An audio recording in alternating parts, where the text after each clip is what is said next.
안녕하세요. 꽃내음 플레음입니다. 지난 쇼츠 영상에 아프리칸 바이올렛이 생각 외로 많은 분들이 관심을 보여주셔서 제가 깜짝 놀랐어요. 저는 참 대수롭지 않게 생각했었거든요.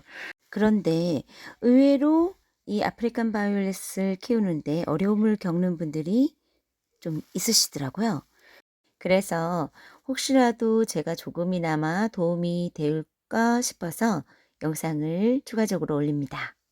먼저 당부의 말씀을 드립니다. 모든 사람들이 환경이 모두 달라요. 그렇기 때문에 이렇게 한다 해서 꼭 그렇게 해야 한다는 법은 없습니다.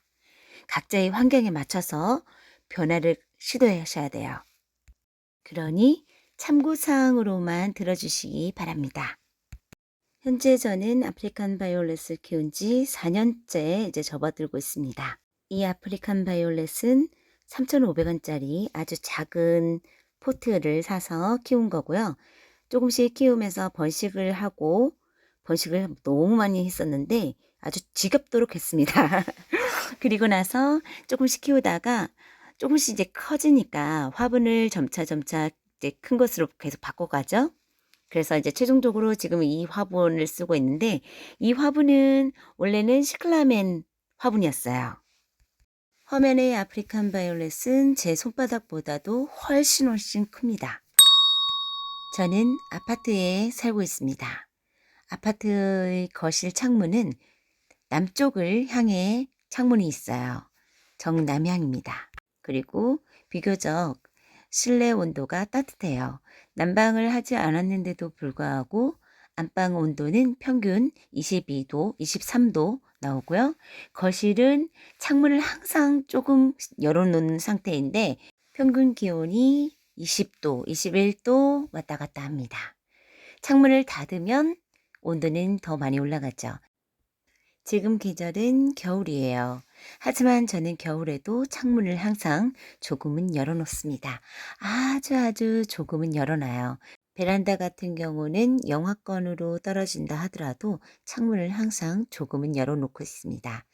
하지만 거실은 영하권으로 떨어졌을 때, 바깥 온도가 영하권으로 떨어질 때요, 그때는 창문을 닫아요. 저처럼 식물을 실내에서 키우고 계신다면 통풍에 각별히 주의를 하셔야 합니다. 통풍 정말 중요합니다. 통풍에 제대로 신경을 쓰지 않는다면 응애라든가 깍지벌레라든가 진딧물이라든가 또 흰가루병 같은 거 각종 해충에 노출이 됩니다. 여기서 말하는 통풍은 선풍기 바람이 아닙니다. 선풍기는 통풍이 아니에요. 통풍은 바람이 신선한 바람, 공기순환을 얘기합니다. 바깥의 바람이 실내로 들어와서 실내에서 머물다가 다시 밖으로 빠져나가는 거예요. 공기순환이요. 쇼츠 영상의 댓글에 응애가 생긴다는 댓글이 있었습니다. 이 부분에 대해서 설명을 해드렸는데요. 혹시라도 응애가 생겼다면 그 식물을 주의 깊게 관찰하셔야 합니다. 물론 당연히 치료를 하셔야 하겠지만 그 식물의 주변에 혹시라도 전염이 되지는 않았는지 관찰을 하셔야 돼요. 그리고 응애가 생긴 것은 즉시 다른 곳으로 격리시켜야 합니다. 다른 식물들을 보호해야 하거든요. 다음 댓글에서는 분양해달라는 글이 있었어요. 근데 유튜브에서 어떻게 분양할 수 있나요? 저는 식물을 키우고 관찰하고 꽃을 보는 것을 즐거워합니다. 그러다가 어느 순간 이게 본식이 될까 싶어서 무작정 그냥 흙에 푹 꽂아놨는데 이게 한 3주 정도 지나니까 3주 4주 정도 그 정도 되니까 새싹이 바글바글 올라오는 거 있죠. 굉장히 아주 작은 새싹들이 정말 귀엽게 올라와요. 그게 의외로 재밌더라고요. 그래서 마구마구 번식시켰죠. 그랬더니 와, 나중에는 정말 처치곤란이더라고요. 자리 차지를 너무 많이 해요. 번식을 너무 많이 시켜놨더니 그래서 주변 사람들 나눠주기 바빴어요. 지금은 계절이 겨울이에요. 아프리칸 바이올렛은 추위에 약합니다. 그리고 추위에 노출이 되면 이 푸른 잎사귀가 까맣게 변합니다. 그리고 축 처지고 말라서 죽어요. 그래서 각별히 추위에 주의를 하셔야 합니다. 하지만 반대로 겨울은 아프리칸 바이올렛에게 광합성을 할 수 있는 절호의 기회예요. 이 아프리칸 바이올렛은 직사광선에 아주 약합니다. 취약해요. 한여름에 직사광선을 받게 되면 잎사귀가 타버립니다. 여름에는 햇볕을 조심해야 되는데 겨울에는 오히려 반대예요. 겨울에는 햇빛을 많이 보여주세요. 하지만 아프리칸 바이올렛은 추위에 약하기 때문에 창가와 가까이 있으면 조금 위험해요. 그렇기 때문에 창가와 창문에서 거리를 조금 띄워야 합니다.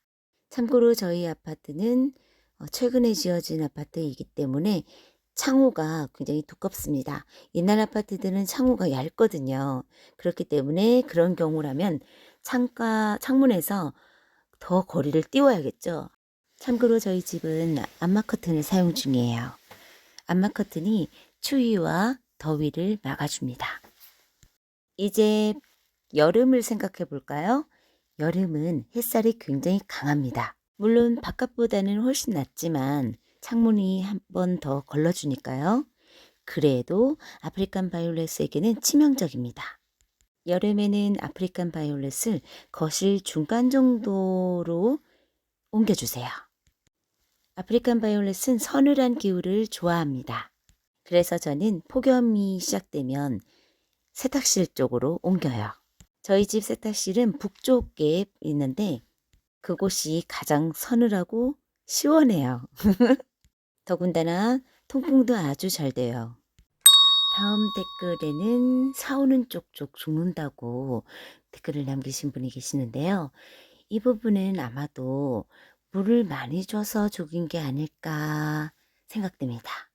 이 아프리칸 바이올렛 같은 경우는 과습에 취약합니다. 오히려 건조에 더 강해요. 지금 화면에 나오고 있는 이 아프리칸 바이올렛이 지금 물 줄 때가 좀 지났어요. 이게 바로 지금 수분이 부족한 상태예요. 잎사귀를 자세히 들여다보면 잎사귀 가장자리가 안쪽으로 말려 있습니다. 그렇죠? 손바닥을 펼친 듯한 느낌이 아니에요. 손가락을 약간 안쪽으로 움츠리고 있는 듯한 느낌입니다. 이럴 때 물을 주시면 돼요. 물을 주실 때는 보통 화분 위에서 이렇게 흙 위에서 이렇게 물을 주잖아요. 하지만 아프리칸 바이올렛은 화분 위에서 물을 주는 것보다는 화분 밑바닥을 통해서 물을 주는 것이 더 좋습니다. 이것을 저면관수라고 하는데요. 대야나 통 같은 데에다가 물을 받아 놓고 그 안에 화분을 집어넣는 것입니다. 이때 물의 양은 화분의 절반, 최소한 3분의 1, 화분의 3분의 1 지점까지는 물을 넣어 주셔야 돼요. 그리고 한 10분에서 20분 정도 지켜보세요.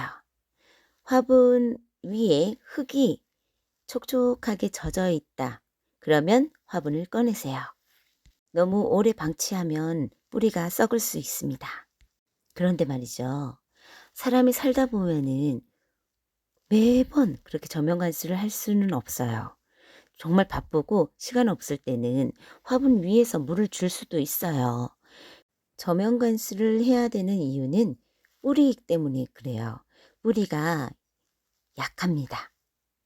물에 직접적으로 닿거나 오래 방치되면 뿌리가 썩어서 녹아버려요. 그렇기 때문에 저면관수를 해라고 하는 건데요. 바쁘면 정말 시간이 없을 경우는 화분 위에서 물을 줘도 크게 상관은 없습니다. 저 같은 경우도 꼭 저면관수만 하지는 않고 있거든요. 하지만 물을 줄 위에서 화분 위쪽에서 흙 위에 바로 물을 줄 경우에는 화분 가장자리 쪽으로 해서 물을 주세요.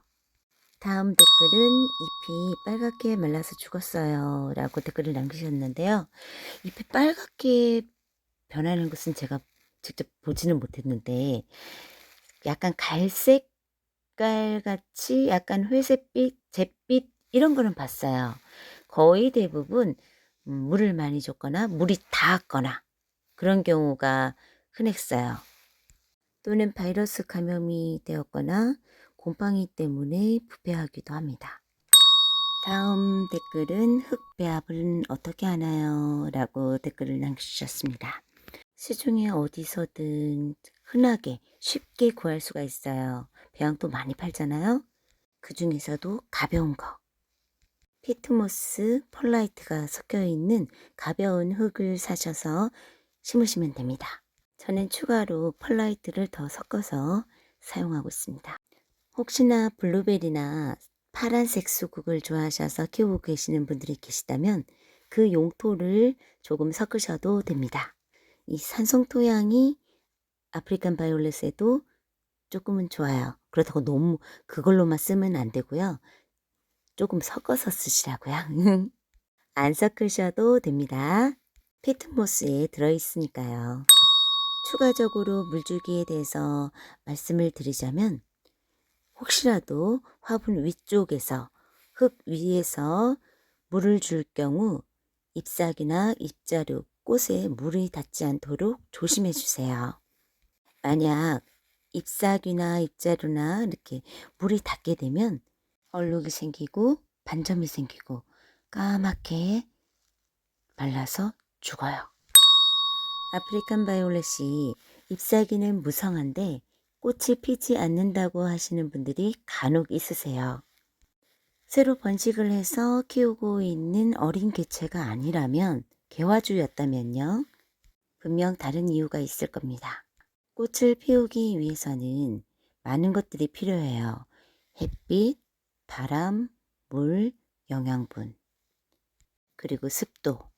그 중에서 뭐가 가장 중요하다 이렇게 손꼽을 수는 없어요. 왜냐하면 그 모든 것들이 다 충족이 되어야만이 꽃을 피우니까요. 잘 생각해 보세요. 내가 어떤 부분이 부족했을까? 아니면 제때 분갈이를 하지 않았다든가. 참고로 반양지 반음지 식물이라 할지라도 어느 정도의 일조량은 꼭 필요해요. 다음 질문은 크라운이 길어지는 것은 어떻게 하나요? 라는 질문입니다. 이 부분은 두 개로 나눌 수가 있는데요. 근데 이게 제가 생각할 때는 아마도 목대를 얘기하는 것 같아요. 성장을 하면은 키가 커지잖아요. 그러면 자연히 그 목대, 밑둥에서부터 쭉 위로 올라가는 기둥 있죠, 줄기. 그 부분이 길어질 거 아니에요? 실제로 오래 키우다 보면 키가 커집니다. 그런 경우는 분갈이를 할 때 조금 더 깊이 심어주시면 됩니다. 그냥 심으셔도 되지만 화분에 조금 더 깊게 심으면 아주 이렇게 콤팩트하게 예쁘잖아요. 겉보기에는 더 예뻐 보입니다. 키가 조금 더 커 보이면 조금 상품 가치가 없다고 해야 할까? 조금 미관상 예쁘진 않아요. 그리고요, 그 줄기에서 새로운 격가지가 나오는 경우도 있습니다. 가지라고 하니까 조금 그런가요? 새로운 줄기가 나온다고 해야 할까요? 그런 경우는 그냥 그대로 키우셔도 상관없어요. 그런데 그게 보기가 싫다. 그러시면 그 부분은 잘라서 다른 화분에 따로 심으시면 됩니다. 새로운 개체가 생기는 거죠. 추가적으로 말씀을 드리자면 이 아프리칸 바이올렛이 키가 많이 커지면 그 목대를 3분의 1을 자르든지 아니면 반을 자르든지 잘라서 따로 화분에 심으시면 하나의 개체가 두 개로 만들어집니다. 이것은 잎자루 하나를 또는 잎사귀 하나를 번식시키는 것보다 더 훨씬 빨리 꽃을 볼 수 있어요. 왜냐하면 아프리칸 바이올렛 꽃은 새로운 잎자루 밑에서 나오거든요. 화분의 흙 위에는 마른 잎들, 썩은 잎들, 낡은 오래된 잎사귀들은 모두 제거해 주시고 물을 줄 때는 흙의 상태가 흥건하게 젖으면 안 돼요. 촉촉하다는 느낌 기억해 주세요. 그럼 이제 다시 한번 희망과 용기를 가지고 다시 도전해 보세요. 나 자신을 위해 식물을 가꾸어 보세요.